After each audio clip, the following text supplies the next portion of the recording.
Hey there, this is Akshat Nundan and welcome back to the part 2 of creating a TechNewz application using Flutter and this news API.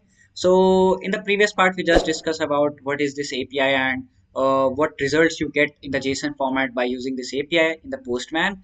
And now in now in this video, I'll be showing you what are the further steps and how I'm going to design my project, complete Flutter project, and how you should also design your project and all the dependencies that we are going to add in the pubspec.yaml, right? So we are going to learn it today. Before starting, if you are new on my channel, you can like my video, subscribe to my channel, and you can also follow me on the social media links in the description. And you can see that I create something amazing on my Instagram, and you can get a lot of things to learn from my Instagram page. So you do follow. And now let's start the TechNewz application. So now as you can see that I am on my pubspec.yaml, and if I just increase the font size, you can see that in the dependencies, I have added this Google Fonts because I want to use some creative font. I don't want to use that default font. And then I have this HTTP, right? So this HTTP package is a package which is used for creating the API request, right? So then we have the cache network image because as you can see that we have a lot of images in our apps, and I don't want to, whenever I scroll down, right? So I don't want that whenever I come up, all the images should be loaded again, right? Once a image is loaded, I don't want to load it again. That's why I want to put that in the cache memory, right? So that's why I'm going to use a cache network image. The use case of this will be soon discussed, how we are going to use it and how implementation is done. And then we have the URL launcher because whenever I click on any news style, you can see that I get this read full article, right? So using this URL launcher, you can redirect the user from your app to another application, right? So for that thing, we have this URL launcher. Perfect. So this was all about the pubspec.yaml. Now let's move on to how to create a project structure. Whenever you are creating a Flutter project, it's not like that you will be put anything anywhere, right? In the main.dart only you will write everything, right? So now in this project, I'm going to tell you how to create a proper project structure. So if you can see that over here, I have this lib folder, and in this lib folder, I have created 4 folders, right? I have the backend folder, I have the components folder, I have the pages folder, I have the utils folder, right? And I have the main.dart, right? So in this backend, we have only one file, that is functions.dart. And in this functions.dart, we have the function which is going to create a API request, which is going to get all the data. Fine. I hope you are getting it. Now, after this backend, we have the components. Now, in this components, I'm going to put the small, little widgets, right? The app bar, and then I have the bottom sheet, then other component like small widgets I have put in this components.dart. Then this news box. News box is nothing but this simple tile. So I have called it news box. Then we have the search bar. This is the search bar. So these are the small components which I have put in a different files in this components folder, right? So that everything should not be get mixed up. Then I have the pages, and the pages I have only single page app. So this will be containing only one file, that is home.dart, right? So in this home.dart, everything we are going to cover, don't worry. Then last folder that comes is a utils folder. Now this utils means the utilities, and in this utilities I have colors. So whenever you are using some colors, it's not like that you will be using uh, uh, different colors in your application every time, right? So some colors are constant, right? The primary color, and then we have the black color or a dark gray color, the your custom white color. So these colors are like constant, right? So that's why I have put all the colors that I'm using in the application in this colors.dart. Then I have the constants.dart. So in the constants.dart, I have all the constant values. Now again, I have the key.dart. So in this key.dart, you can see that I have my API key. You have to use your own API key, right? So this is also going to remain static, and I have to use it in my function. That's why I have defined it as static, right? So using this static, you can access this variable key in any of the other classes, right? So that's why I'm using this static keyword. Now next thing is the text. Now this text file which is created in this utilities is for creating a custom text, right? I don't want to use Google Fonts everywhere. Whenever I write a new text, I don't want to use a Google Fonts.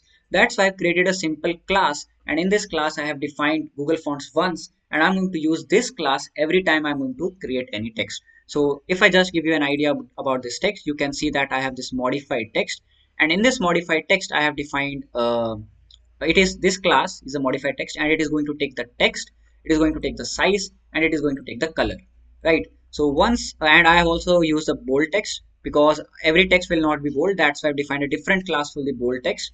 And this bold text also takes a text, it takes a size, it takes a color, and then it returns. And this modified text also, it returns the Google Fonts dot Lato font, and it gives me the text in the text widget, and it returns the color that the user has defined as we have given it over here, and the same font size that user has defined or the programmer is defining, right?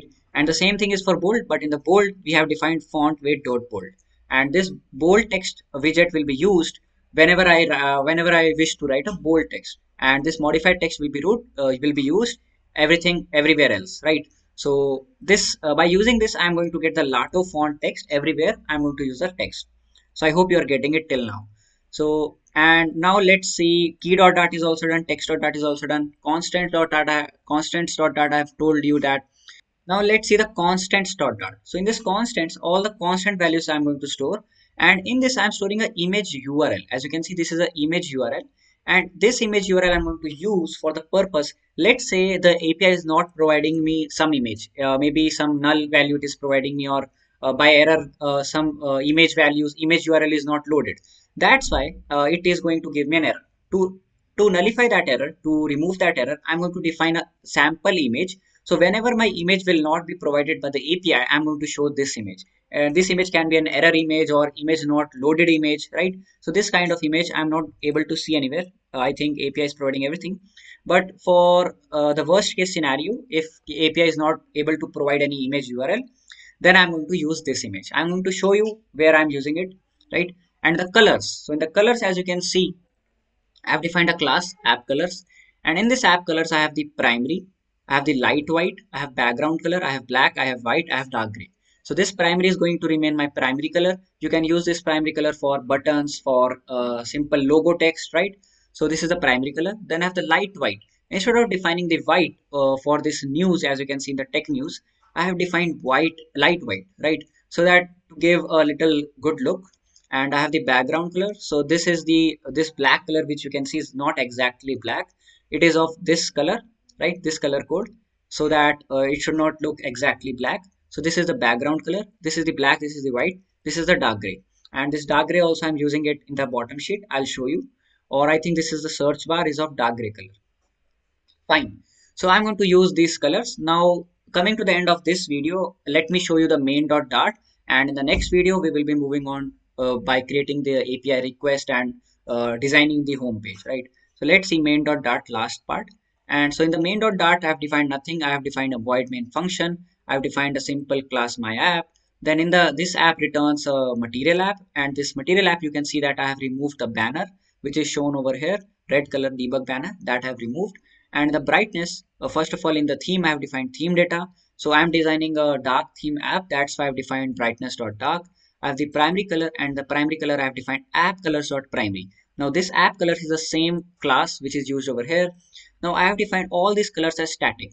If I don't define any color as static, let me just remove static. You can see that in the main dot dart it will give me an error, and it will say that primary can't be accessed, right? So that's why I have to define all these colors as static so that I can access them from any class. Fine. So in this, so this primary color of the app will be given to this app colors dot primary, right? And I'm using the dark theme. And the last, I'm defining home as home. So this home page we are going to design in the next part. I hope you like this video. Till the next part, keep coding, keep innovating, and thanks a lot.